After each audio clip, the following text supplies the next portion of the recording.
ರೂಪದಲ್ಲಿ ಏನಾಗ್ತದೆ, ಪ್ರೇತ ಬಾಧೆಯಲ್ಲಿ ಯಾಕೆ ಬರ್ತದೆ, ಎಲ್ಲವಕ್ಕೊಂದು ವೈಜ್ಞಾನಿಕ ಉತ್ತರವನ್ನು ಕೊಡಬೇಕು. ಕಂದಾಚಾರ ಉತ್ತರ ಕೊಟ್ಟರೆ ಏನು ಉಪಯೋಗ ಆಗಲ್ಲ.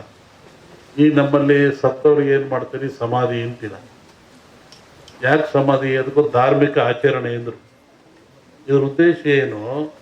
ಮನುಷ್ಯ ಪ್ರಾಣ ಹೋದ ಮೇಲೆ, ಶರೀರ ಶವ ಆದಮೇಲೆ ಇಲ್ಲಿ ಬರುವಂಥ ಫಂಗಸ್ಗಳು, ಕೀಟಗಳು ಭಾಳ ಅಪಾಯಕಾರಿ. ಪ್ರಾಣಿಗಳ ದೇಹದಿಂದ ಬರುವಂಥ ಕೀಟಗಳಿಂದ ಮನುಷ್ಯನ ಸಿಲುಬರುವಂಥ ಕ್ರಿಮಿಗಳು ಭಾಳ ಅಪಾಯಕಾರಿ. ಅದಕ್ಕೆ ನಮ್ಮವ್ರು ಹಿಂದೆ ಏನಂದ್ರು, ಮುಚ್ಚಪ್ಪ ಸಮಾಧಿ ಮಾಡು ಅಂದರು. ಎಷ್ಟು ಗುಂಡಿ ತೆಗೀರಿ, ಅದ್ರ ಕೆಳಗೆ ಕೊಂಡಿಸ್ರಿ, ಆಮೇಲೆ ಬಸವಗಟ್ಟಿ ಹಾಕ್ರಿ, ಮುಚ್ಚಿರಿ, ತುಳಿರಿ ಅಂದರು. ಆಮೇಲೆ ಸುಟ್ಟು ಹಾಕ್ರಿ ಅಂದರು, ಸುಟ್ಟು ಬಿಡ್ರಿ ದೇಹನ ಅಂದರು. ಇದು ಧಾರ್ಮಿಕ ಪರಂಪರೆ ಆದರೂ ಒಂದು ಆರೋಗ್ಯದ ಒಂದು ಮೌಲ್ಯವಾಗಿರ್ತಕ್ಕಂಥದ್ದು. ಇವತ್ತು ಮೊನ್ನೆ ಏನು ಮಾಡಿದರು, ಲಕ್ಷಾಂತರ ಜನ ಸಾವು ತಂದರು. ಸಾವು ತಂದು ಗುಂಡಿ ತೆಗೆದ್ರು, ಹೆಸರು ತಗೊಂಡೋಗಿ ಎಲ್ಲ ಎಣ್ಣೆಗಳನ್ನು ಸಾಮೂಹಿಕವಾಗಿ ಗುಂಡಿ ತಿಕ್ಕಿ ಹಾಕಿದ್ರು, ಬೆಂಕಿಗೆ ಹಾಕಿರು. ಆದರೆ ಅವ್ಯಾವೂ ತನ್ನ ಶರೀರದ ಬ್ಯಾಕ್ಟೀರಿಯಾ ಕಳ್ಕೊಳ್ಳಿಲ್ಲ. ಅವೆಲ್ಲ ಏನಾಗ್ತವೆ, ಭೂಮಿಯ ಗಾಳಿಯ ಸಂಪರ್ಕದಿಂದ ಮೇಲೆ ಬರ್ತದೆ. ಅದು ಆಕಾಶ ತತ್ವ, ಅಲ್ಲಿ ಕಾಸ್ಮಿಕ್ ರೇಸ್ ಅಂತ. ಭೂಮಿಗೂ ಆಕಾಶಕ್ಕೂ ಒಂದು ಮಧ್ಯೆ ಒಂದು ಲೇಯರ್ ಇರ್ತದೆ, ಕಾಸ್ಮಿಕ್ ಲೇಯರ್. ಅಲ್ಲಿ ಎಲ್ಲ ಸಂಗ್ರಹ ಆಗ್ತದೆ. ಹೆಂಗೆ ನೀರು ಮೇಲೋಗಿ ಮೋಡವಾಗಿ ಗಾಳಿಯಿಂದ ಭೂಮಿಗೆ ಬರ್ತದೆ, ಹಾಗೆ ಒತ್ತಡ ಬಂದಾಗ ಅವು ಕೆಳಗೆ ಬರ್ತದೆ. ಅವು ನಿರ್ವಾತ ಪ್ರದೇಶ ಉತ್ಪತ್ತಿ ಆಗ್ತದೆ. ಅವೇ ಅವಾಗ ಮನುಷ್ಯನ ಮೇಲೆ ಅಟ್ಯಾಕ್ ಆಗ್ತವೆ, ಅವಾಗ ಮನುಷ್ಯ ಸಾಯ್ತಾನೆ. ಇದನ್ನು ನಾವೇ ಹಿಂದೂ ಇದೆ. ಇದು ಹೊಡಿತು ಅಂದರು, ನೆಲಪಟ್ಟು ಹೊಡಿತು ಅಂದರು. ಇದನ್ನೆಲ್ಲ ಎಂತಹ ಕ್ರಿಯೆ ಬರ್ತವೆ. ಅದಕ್ಕೆ ಎಚ್ಚರವಾಗಿರ್ರಿ, ಭಾಳ ಮುಖ್ಯವಾಗಿರಬೇಕು ಅಂತ. ಇನ್ನೂ ಅನೇಕ ಕ್ರಿಯೆ ತಗೊಂಡ್ರೆ ಎದರ ಅವಶ್ಯಕತೆ ಇಲ್ಲ. ಇದು ಪ್ರಾಣ ಕಳೆಯುವಂಥ ಕಾಯಿಲೆ ಅಲ್ಲ.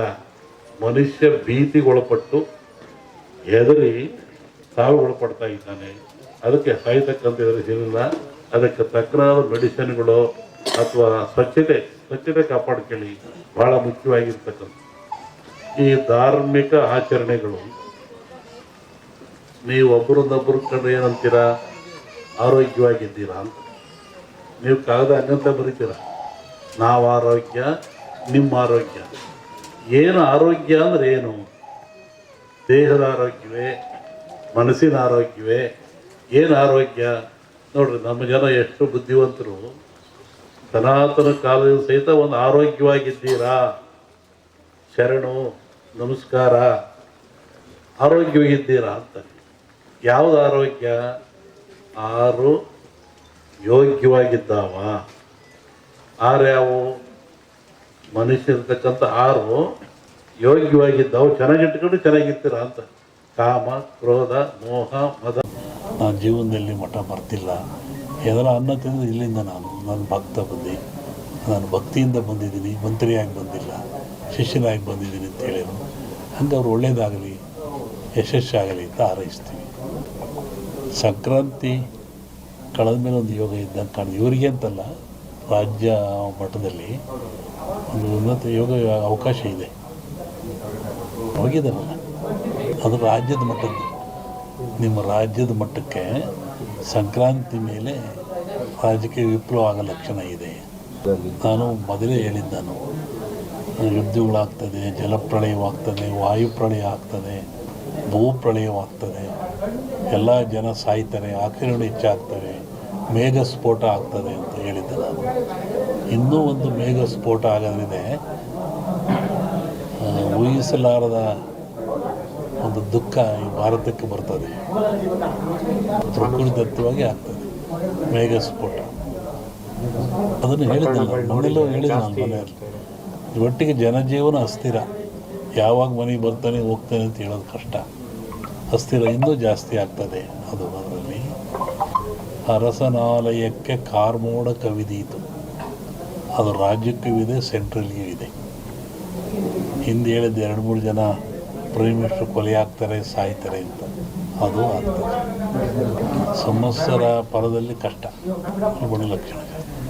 ದ್ವೇಷ, ಅಸೂಯೆ, ಈ ಮಧ್ಯೆ ಒಂದಿಬ್ಬರು ಬಲಿ ಆಗ್ತಾರೆ. ಹೇಳಿದ್ದಲ್ಲ, ಸಂಕ್ರಾಂತಿ ಮೇಲೆ ವಿಪ್ಲವ ಆಗೋ ಲಕ್ಷಣ ಇದೆ. ಇಲ್ಲ ಸರ್, ಸಿದ್ದರಾಮಯ್ಯಗೆ ತೊಂದರೆ ಇಲ್ಲ. ಮೂಡ ಬರುತ್ತೆ, ಮೂಡ ಹೋಗುತ್ತೆ ಅಷ್ಟೆ. ಏನು ಆಶೀರ್ವಾದ ಬಂದರೆ ಆಶೀರ್ವಾದ ಆಗ್ತಲ್ಲ. ಜಗತ್ತಿನ ಸುದ್ದಿ ಈಗಲೂ ಇದೆ.